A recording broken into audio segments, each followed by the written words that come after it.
현재 이스라엘 백성들은 바벨론 포로가 끝났습니다. 돌아와서 기쁜 마음으로 성전 건축을 시작을 했습니다. 하지만 사마리아 사람들의 고발로 인하여 아닥사스다 왕이 성전 건축을 하지 못하도록 조서를 내렸습니다. 이때 유다 백성들은 자기들이 조금만 더 열심을 가지고 달려든다면 충분히 성전 건축을 할 수 있는 상황입니다. 그들은 자기의 집을 판벽, 안팎으로 리모델링을 할 만큼 여유가 있었습니다. 그러나 성전 건축은 재개하는 것은 아직은 시기가 이르다. 지금은 성전 건축할 때가 아니다. 이러면서 무려 한 15년에서 16년 정도를 건축이 중단되어 있었습니다. 그때 하나님은 학개라고 하는 선지자를 갑자기 들어서 그 시대의 지도자 두 사람을 아주 무섭게 책망을 합니다. 너희들이 해야 할 것은 백성들을 독려해서 성전 건축을 끝내는 것이다. 그래야 너희가 복을 받을 수 있다. 지금 현재 너희가 성전 건축이 중단되어 있는 이 시간들을 한번 봐라. 뿌려도 수입이 적고 먹어도 배부르지 않고 마실지라도 흡족하지 못하고 입어도 따뜻하지 못하고 구멍 떨어진 전대에 돈을 박아 넣는 것처럼 다 세워나가고 있지 않느냐. 백성들이 풍요롭게 살게 하기 위해서는 성전을 지어야 한다. 그러면서 이제 이스라엘 전체 백성들을 향하여 너희의 소위를 한번 살펴봐라. 우리가 하고 있는 이 행동에 대해서 객관적으로 무엇이 우선순위인지를 살펴보라는 거예요. 그리고 나서 산에 올라가서 나무를 가져다가 성전을 지어라.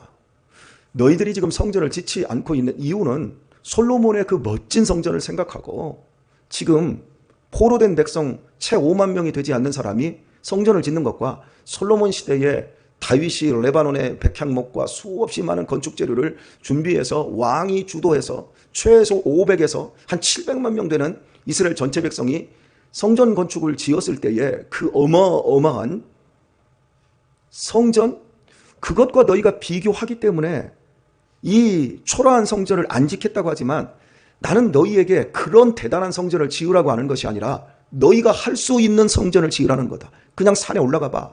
그냥 잡목이라도 베서 성전을 짓고 여기 지금 무너진 옛날 그 성전 돌멩이들이 얼마나 많으냐. 그거로라도 재활용이라도 성전을 지어야 한다라는 거지요.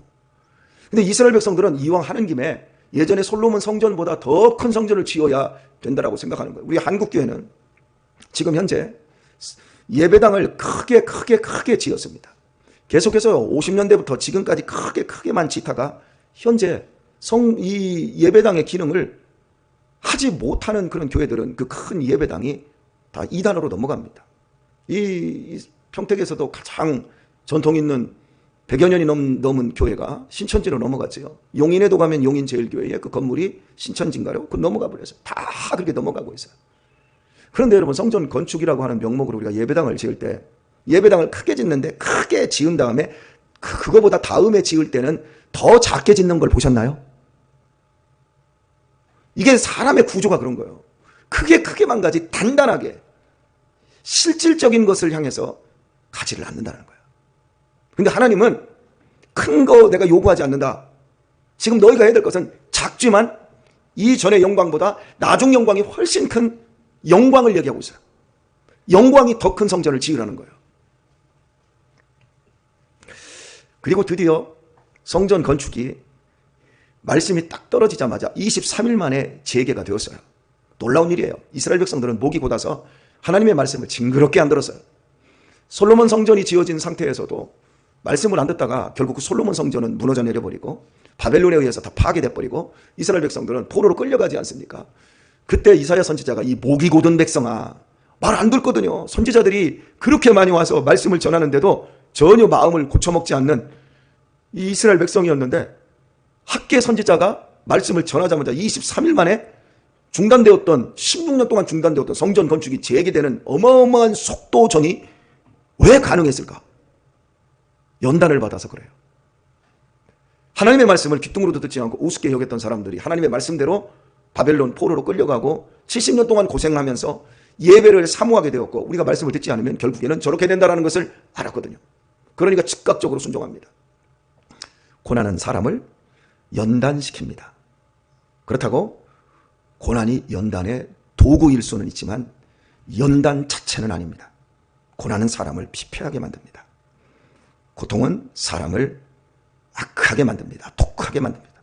하지만 고난을 대하는 자세를 통해서 이 고난으로 인해 내가 배워야 되고 이 고난으로 인해 내가 낮아져야 되고 이 고난으로 인해 내가 겸손해져야 합니다. 그 사람만 고난을 통해서 연단을 받습니다. 참 우리 교회에 이 성도님들 보면 고난을 통해서 참 연단을 받은 분들이 계세요. 참 멋진 일이에요. 근데 지금 우리 성도님들 가운데 고난이 있는데 그 고난을 다른 사람에게만 핑계를 해요. 불평은 원망은 최고의 변명이라고 그랬어요. 그런 사람들은 그 고난을 통해서 배우는 게 없어요. 얻어지는 것도 없고요. 이스라엘 백성들은 고난에 대해서 바르게 연단받았기 때문에 즉각적으로 순종할 수 있었어요. 여러분, 우리가 하나님의 말씀을 순종할 때 억지로도 순종할 수 있지만 기쁨으로 순종할 수도 있습니다. 이왕하는 거 기쁘게 순종할 수 있지요. 하나님이 어떤 사람을 축복하시는 줄 아세요? 내가 하기 싫지만 변명하지 않고 내 책임으로 가지고 하나님의 말씀에 즉각적으로 순종하는 사람을 하나님은 복 주십니다. 제가 우리 자식들 내 놈을 키우면서 그걸 아주 선명하게 보아요. 똑같은 일을 시킵니다. 저희 집은 이렇게 여러 가지 일들이 다 나눠져 있어요. 예를 들면 설거지는 돌아가면서 우리 아들들이 다 한 번씩 합니다. 청소는 다 같이 합니다. 청소기 돌리고 걸레질을 하고, 또 쓰레기통은 일반 쓰레기는 이제 우리 유하가 일반 쓰레기와 음식 쓰레기를 버립니다. 그리고 재활용 분리 쓰레기는 일주일에 한 번 왕창 유민이가 합니다. 화장실 청소 하나는 유신이가 책임을 지고 합니다. 그런데 이제 청소를 다 같이 하게 되어질 때, 야, 청소하자. 네. 이렇게 대답을 하는 친구가 있고, 청소하자 그러면, 이따요, 내래요. 이런 친구가 있어요. 그리고 또 청소하자 그러면, 이만큼 나서 밤낮 청소하자. 이런 친구가 있어요. 그런데 결국에는 청소를 해요. 참, 어떤 때는 이제 유하와 유민이가 선교원을 갑니다. 그러면 이제 재활용 쓰레기가 좀 많이 나와요. 의자도 버려야 될 때도 있고 그래요. 그러면 유민이가 하기에 조금 버거워요. 그러면 유신이가 지 공부하다가 잠깐 머리를 식히면서 그 많은 쓰레기를 다 분리해서 동생 오기 전에 싹 갖다 버려요. 그럼 야, 왜 네가 하냐? 그러면 아버지 이거 유민이가 이거 힘쓰겠어요. 내가 후닥닥 해버리는 게 낫지요. 생각이 기특하잖아요. 이뻐요. 그러면 제가 아이고 우리 이거 유신이가 장남로로 톡톡이 하네. 그리고 제가 호주머니에서 2만 원을 딱 주니까 아버지 이런 거 제가 받으려고 한 거 아니에요. 안 주셔도 돼요. 괜찮아. 아버지가 주고 싶어서 주는 거야. 그러면 네 받을게요. 호주머니도 되게 좋아요. 그리고 이제 저녁에 유민이가 딱 와요. 유신이가 하는 거야. 야 유신아 아니야 유민아 빨리 쓰레기 버려야지. 알아. 아는데 왜 형이 말해. 그러면서 제가 가만히 듣고 있어요. 그러면서 이제 가방 집어 던지고 쓰레기 정리하러 저쪽으로 이제 쓰레기 모아놓은 데로 딱 가요. 쓰레기 없네. 그러는 거예요. 그럼 야 제가 이제 말을 해줘요. 니네 형이 버려줬다. 그러면 이제 유민이가 와가지고 머리 극적 찐다. 형 고마워. 괜찮아. 이렇게 끝냅니다. 자 그러니까 자기가 할 일이에요. 자기가 할 일인데 이만큼 주댕이가 나와가지고 집에 들어오기 전부터 짜증이 가득하고, 그래서 누가 거기서 얘기하면 시비 걸지 말라고 하고 있고, 근데 내 일이 아님에도 불구하고 그 일을 조금 더 사랑하는 마음으로 그래 내가 좀 크니까 내가 힘이 있으니까 내가 한 번이라도 더 갔다 오면 되지 하고 지가 2번 3번 왔다 갔다 해요. 부모 입장에서 그걸 볼 때 얼마나 어느 쪽으로 마음이 좋게 쏠리느냐가 분명하지 않습니까? 이스라엘 백성들의 즉각 순종은 고난의 때에 이스라엘 백성들이 바른 자세로 고난을 받았다는 증거예요. 단 한 번도 이렇게까지 이스라엘 백성들이 순종해 본 적이 없어요. 그들은 다윗 왕의 마음처럼 하나님의 마음에 거의 합한 자가 되어 있는 거예요. 그런데 우리가 지난주에 계속해서 확인했던 것이 하나가 있었는데, 오늘 읽은 3절 본문을 보면 너희 중에 남아있는 자 곧 이전에 이전 영광을 본 자가 누구냐? 이제 이것이 너희에게 어떻게 보이느냐? 이것이 너희 눈에 보잘것이 없지 아니하냐? 너무 보잘것 없는 거예요. 뭐에 비해서? 처음에 솔로몬 성전이 지어졌던 그 자리에 지금은 다 폐허가 되었는데 그 자리에 다시 성전 지대를 놓는데 예전에 무너지지 않았을 때에 성전을 보았던 나이 많은 사람들, 최소한 75세, 80 이상 넘은 사람들이 봤을 때 에게게게 왜 이렇게 작아? 그 사람들이 통곡하며 그 사람들이 보잘것없으니까 울고 있는 장면을 우리가 에스라서 3장에서 보지 않았습니까? 그래서 제사장들과 레위 사람들과 족장들 중에 여러 노인은 첫 성전을 보았던 거로 이제 이전 지대 노임을 보고 대성통곡하며, 사람들은 기쁨 중에, 젊은 사람들은 우리가 하나님의 말씀에 순종하여 이렇게 지대를 놓고 있고 성전을 통해서 건축이 되고 나면 우리가 엄청난 복을 받을 것이다 하면서 막 기뻐하면서 찬송하면서 온갖 악기를 동원해서 하나님을 찬양하고 있는데, 거기에 예전 영광을 보았던 노인들이 막 대성통곡을 하는 거예요. 그래서 결국 어떻게 되었는가? 백성의 크게 외치는 소리가 멀리 들림으로 즐거이 부리는 소리와 통곡하는 소리를 백성들이 분별하지 못하였다, 이렇게 말해요. 지금 여기에서 누가 힘을 쪽쪽 빼고 있냐면 나이 먹은 사람들이 힘을 쪽쪽 빼고 있는 거예요. 나이 먹은 사람들이 사람들에게 힘을 불어넣어야 돼요. 한번 따라서 해볼까요? 늙으면 욕본다. 참 욕들 보십니다. 늙으면 사는 것 그 자체가 정말 욕보는 거예요. 이게 보통 힘든 게 아니에요. 늙어지는 게. 지금 몸이 그래도 새벽에 나오신 분들은 좀 건강하시니까 그렇지. 우리 민장로님 같은 분은 정말 욕보고 계세요. 황기성 목사님 지금 욕보고 계세요. 지금 우리 교회 할머니들 욕보는 분들 너무 많아요. 근데 욕은 봐야 되지만 욕을 먹어서는 안 돼요. 예전의 영광을 보았다고 그것과 지금 보았을 때 너무 작아서 그들이 통곡하고 있고, 못 본 사람 젊은이들은 즐거이 부르며 그날 성전 지대를 놓고 있어요. 그러면 여러분에게 물어볼게요. 부정적인 사람과 긍정적인 사람이 함께 있습니다. 부정적인 사람 그룹과 긍정적인 사람 그룹이 함께 있습니다. 믿음의 사람의 그룹과 의심하는 사람의 그룹이 함께 섞여 있습니다. 그러면 나중에 어디로 갈까요, 이게? 그 모임 자체가 긍정적으로 바뀔까요? 믿음 있는 걸로 바뀔까요? 부정적인 걸로 바뀔까요? 의심하는 것으로 바뀔까요?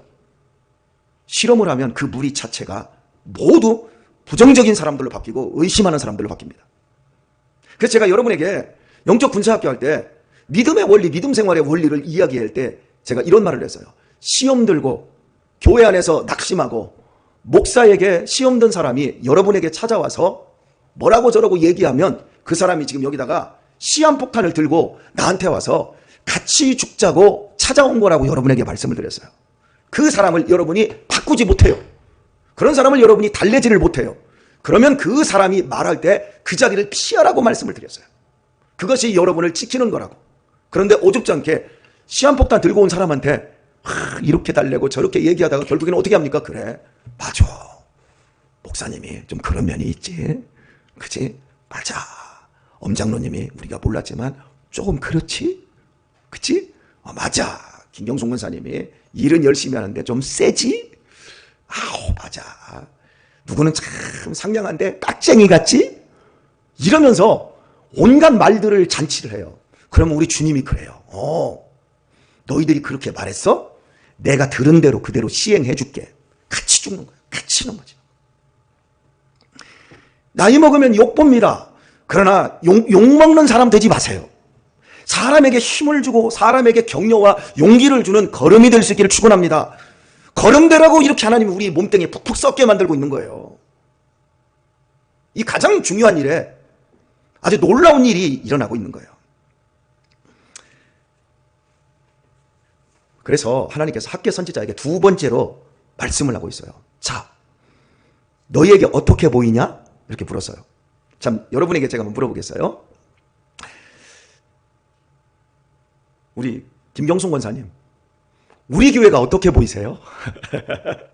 예, 김경송 권사님 막 말씀하고 싶어요. 네, 자, 우리 그 고명자 권사님 뒤에 계시니까 고명자 권사님은 권혁철 목사가 어떻게 보이세요?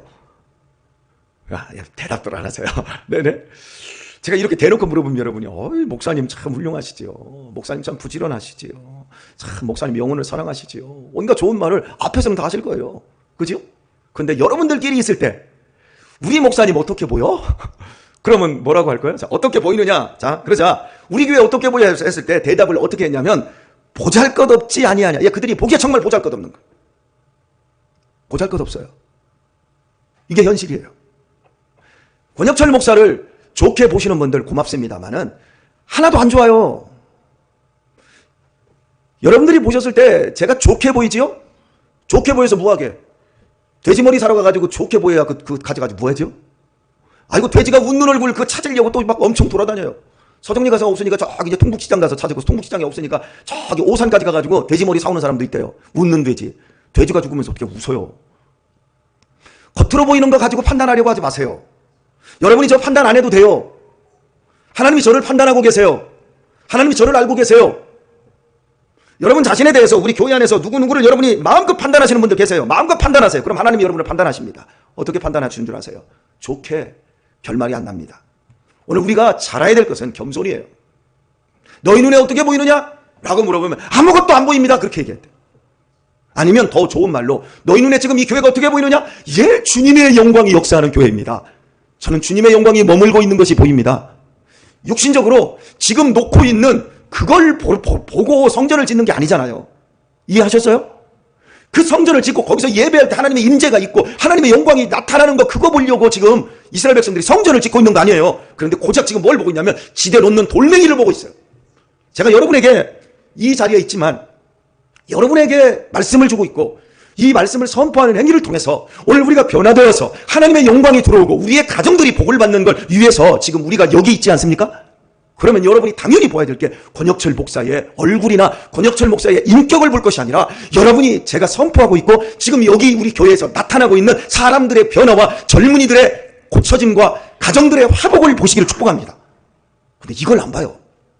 그리고 오직 권혁철 목사만 봐요. 좋으니 안 좋으니 그냥 좋다고 얘기하는 사람은 나는 좀 기분이 좋아. 하지만 나 좀 거시기하게 얘기하면 기분이 나빠. 그런데 좋은 것도 끝이고 안 좋은 것도 끝이요. 성전의 기능의 핵심이 뭐예요? 묻습니다. 솔로몬이 금으로 안팎으로 칠한 거? 대리석? 레바논의 백향목? 아니요. 성전의 가장 중요한 핵심은 법궤잖아요. 법궤. 법궤를 모시기 위해서 하나님의 임재의 상징인 법궤를 모시기 위해서 성전을 지은 거 아닙니까? 오늘 왜 우리가 예배 드립니까? 예수님 모시고 예수님께 예배하려고 온 거잖아요. 그죠? 여기 목사님 얼굴 보러 온 거 아니에요. 여기 의자에 도장 찍으러 온 거 아니에요. 오늘 우리에게 가장 중요한 건 신앙의 가장 중요한 핵심은 하나님의 임재예요. 오늘 우리의 형식이라고 하는 것이 자칫 잘못하면 우상 숭배가 될 수 있다는 걸 기억해야 돼요. 우리의 기도, 우리의 봉사. 여러분 앙꼬 없는 찐빵 생각해 보세요. 맛있어요? 찐빵 안에 앙꼬가 안 들어있다? 그게 무슨 찐빵입니까? 밀가루덩이지.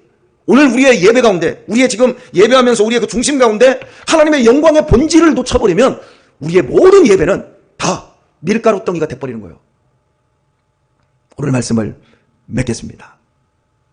사랑하는 교회 여러분, 무엇이 보입니까? 여러분은 어떻게 생각하십니까? 여러분이 보는 게 중요한 게 아니고 여러분이 생각하는 것이 중요한 게 아니고 하나님이 여러분에 대해서 어떻게 생각하느냐가 더 중요한 거예요. 하나님이 어떻게 말씀하시느냐가 더 중요한 거예요. 하나님이 우리 가정에 대해서 나에 대해서 지금 무엇을 말씀하고 있고 무엇을 요구하고 있느냐가 더 중요한 거예요. 우리 집안에서 우리 아들놈들이 지들이 치고받고 싸우면서 시비 걸지 말라고 막 얘기해도 제가 갑자기 소리 한번 빡 지릅니다. 엠마! 우리 집이야. 내 집이야. 다 조용히 있어. 그럼 찍소리도 안 해요. 여호와 앞에서 잠잠할지어다.